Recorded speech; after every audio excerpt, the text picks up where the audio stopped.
কুহুরা বাড়ি ফিরেছে আজ ৩ দিন, তবে মেয়েটির চোখ থেকে ঘুম যেন যাচ্ছেই না। এদিকে বিয়ের দিন যত আগায় মাথায় চাপ তত বাড়তে থাকে। রাত্রিকে দায়িত্ব দেওয়া হয়েছে ওঠাতে, তবে কয়েকবার ডেকেও লাভ হল না। রাত্রি এবার ঠোঁট কামড়ে বলল, দীপ্র ভাইকে পাঠাবো।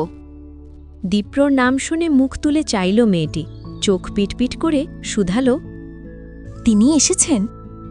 দিল্লি থেকে ফিরে একদিনের বিরতি দিয়ে ফের কক্সবাজার গিয়েছে ছেলেটি। এবার আর কুহুর যাবার সুযোগ হয়নি। কুহু হতাশ হয়ে বিছানা ছাড়ল। রাত্রি বলল, মন খারাপ করলি নাকি? না, মন খারাপ করিনি। না বলতে চাইলেও রাত্রি বুঝল মেয়েটির মন খারাপ হয়ে গেছে। শোন না কুহু, মুখটাও মন করে রাখিস না, চলে আসবে। বলে নিজেকে ঠেলে ঠুলে অশ্রুমে গেল ও। রাত্রি তখনই গেল না, ও বরং বিছানা গোছাতে লাগল। কুহু অশ্রুম থেকে বের হলে রাত্রি বলল, লেট করিস না, দ্রুত নিচে আয়, সবার খাওয়া শেষ, তোরই বাকি। রাত্রি চলে গেলে নিজেকে আয়নায় দেখল কুহু। তারপর ফোন তুলে দীপ্রর নাম্বারে কল করল। রিসিভ হতেই কুহু বলল, আপনি আমাকে একদিনও কল করেননি। মেয়েটার খুব অভিমান হচ্ছে। দীপ্র নিঃশব্দে হাসল, বলল, মিস করিস আমায়? না, করি না। বলে ফের বলে, তো মিস করব না? ও এমনভাবে জবাব দিল যেন মিস করাটা ওর অধিকার। অবশ্য অধিকারই বটে। দীপ্র বলল, তুই তো শুধু মিস করিস, আমি তো পাগল হয়ে যাই। তোকে না দেখে আমার যে খুব কষ্ট হয় কুহু। কাজে মন বসে না, কিচ্ছু ভালো লাগে না। তাই দূরে এলে আরও দূরত্ব বাড়াই, নিজেকে শাসন করি, আটকে রাখি, যাতে কাজে মনটা বসে। কুহু এসব কথায় গলে না। ও ঠোঁট কামড়ে বলে, দূরত্ব বাড়াতে আপনার ভালোই লাগে। ঠিক আছে, রাখেন দূরত্ব। এর জন্যই বলে ভালোবাসা দেখাতে নেই, প্রকাশ করতে নেই। প্রকাশ করলে মানুষের আসল রূপ দেখা যায়। কুহু কলটা কেটে দিল। দীপ্র ফোনের স্ক্রিনে চেয়ে মুচকি হাসল। কুহু খাবার খেতে বসেছে, তবে ওর মন নেই খাবারে। আকাশ মেঘলা। জেবা এসে বসলেন পাশে। আদরের সহিত বললেন, চোখ মুখ শুকিয়ে আছে, খাবারটা শেষ কর মা। খেতে ইচ্ছে করছে না বড় মা। না খেলে তো শরীর খারাপ করবি, তখন বিয়ের অনুষ্ঠানের কি হবে? কি আর হবে? কিছুই না। আমার আর বিয়ের অনুষ্ঠান করতে ইচ্ছে হয় না বড় মা। বলেও চেয়ারের সাথে হেলান দেয়। তখনই কুঞ্জ হৈ হৈ করতে করতে আসে, কারণ দীপ্র ভাই এসেছেন। এক গাদা জিনিসপত্র এনেছেন সাথে। জেবা উঠে যান ছেলের দিকে। কুহুর চোখ দুটো হাবুলের মতন সামনে চেয়ে। এ কুহু, উঠে আয়, ব্যাগগুলো নিতে সাহায্য কর। দীপ্র নিজেই সব জিনিসপত্র হাতে নিয়ে প্রবেশ করল। জেবা কিছু ব্যাগ নিয়ে সোফায় রাখলেন। কুহুও সঙ্গ দিতে এগোল। দীপ্রর হাত থেকে দুটো ব্যাগ নিয়ে মিনমিনে সুরে বলল, এত খারাপ আপনি আসছেন জানানিও বোধি। কুহু শুধুই হাসল, জবাব দিল না। কুঞ্জ হৈ হৈ করে ব্যাগপত্র খুলতে শুরু করেছে। দীপ্র অনেক জিনিসপত্র এনেছে। দুপুরের কিছু সময় আগে ববিতা ফিরলেন, সাথে আছে সাগরও। ছেলেটার একটু চুরির স্বভাব থাকলেও মানুষ খারাপ না। ববিতাকে খুব সাহায্য করে। ববিতা বললেন, শরবত খেয়ে যা সাগর। অন্য এক সময় খাবো চাচি, আজ যাই। রোদ পেরিয়ে এসেছিস, না খেয়ে যাস না। সাগর বসল আরাম করে নরম সোফাতে। এই সোফা সেট নতুন আনা হয়েছে। বাড়িতে বেশ অনেক ফার্নিচারেই পরিবর্তন আনা হচ্ছে। এই যে যেমন বাগানের টেবিল চেয়ারগুলো রং করা হচ্ছে। সাগর ভাই, কি খবর? কণা এসে বলতেই দাঁত কেলিয়ে হাসল সাগর, বলল, ভালো ভালো, তোমার কি খবর? আমার তো ভালোই। বলে একটু থামল ও, আশেপাশে চাইল, সতর্ক হল। ও শুনেছে সাগরের বন্ধু রাগীবদের বাড়িতে চাকরি নিয়েছে। রাগীবের সাথে যোগাযোগ নেই আজ কতগুলো দিন। কণার ভালো লাগে না, কিছুতেই মাথা থেকে সরাতে পারে না। সাগর ভাই, বলতে বলতে কণা সাগরের পাশে গিয়ে বসল। সাগরের তখন ঘাম শুকিয়েছে মাত্র। কণা ছোট ছোট সুরে বলল, একটা কথা জিজ্ঞেস করি, কাউকে আবার বলো না।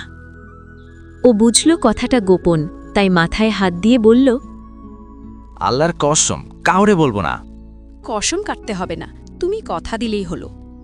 চাইলে কথাই দিলাম।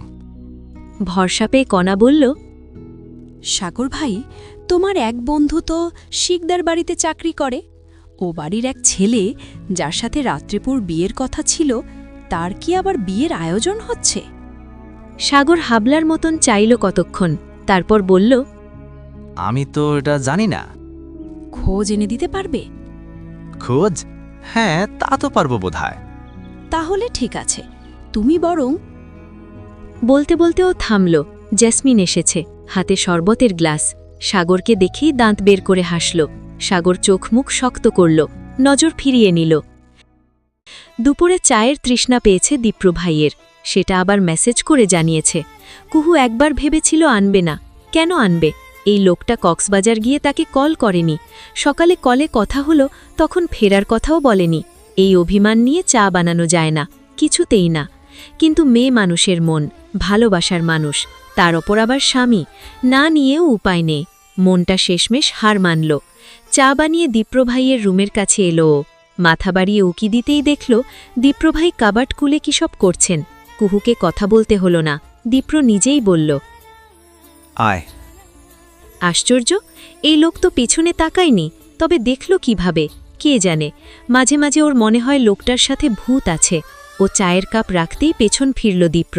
কুহু মুখ ফিরিয়ে নিল। বস, চা খেয়ে যা।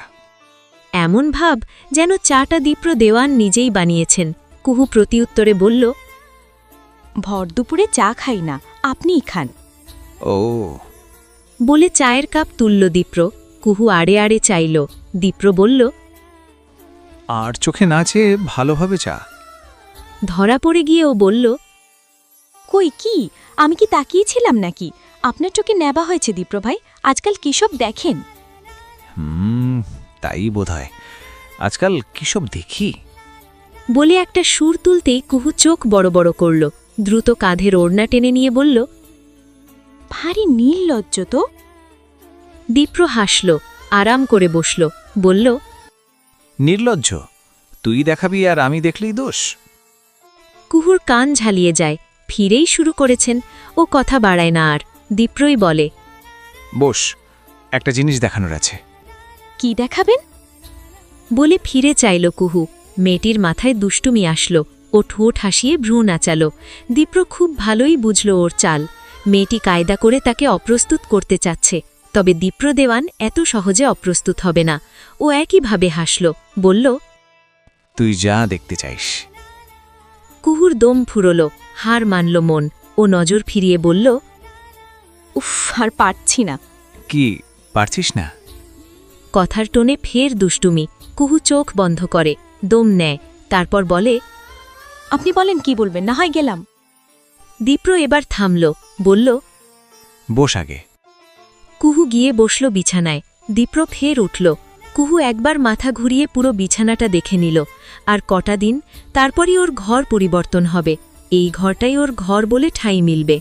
দীপ্র ল্যাপটপ খুলে আঙুলের সাহায্যে কিবোর্ডে কী সব করতে শুরু করেছে। কুহুর অত আগ্রহ হল না, ও ঘরময় চোখ বুলাচ্ছে। এমনি দীপ্র ভাই খুব গোছানো, খুব মানে খুব।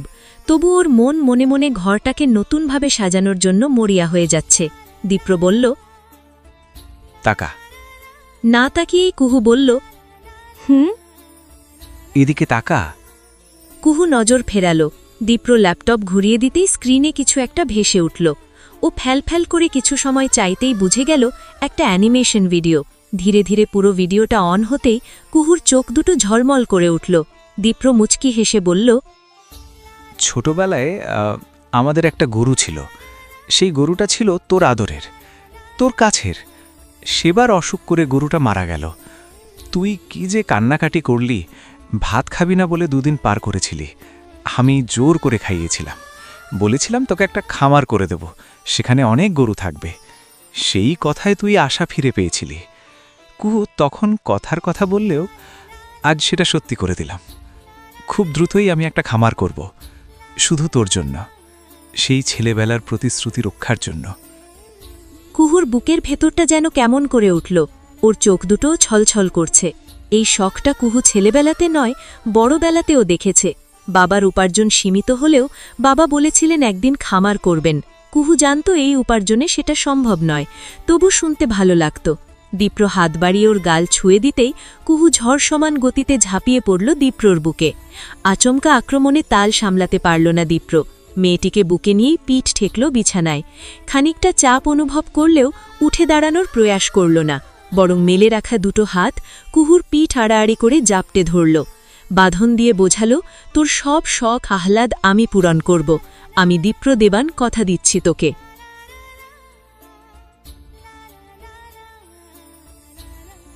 ভিডিওটি এই পর্যন্ত দেখার জন্য অনেক অনেক ধন্যবাদ। আজকের পর্বটি ভালো লাগলে লাইক দিয়ে একটি সুন্দর কমেন্ট করে যাবেন। আপনাদের সাপোর্ট পেলে নতুন নতুন গল্প দিতে খুব ভালো লাগে।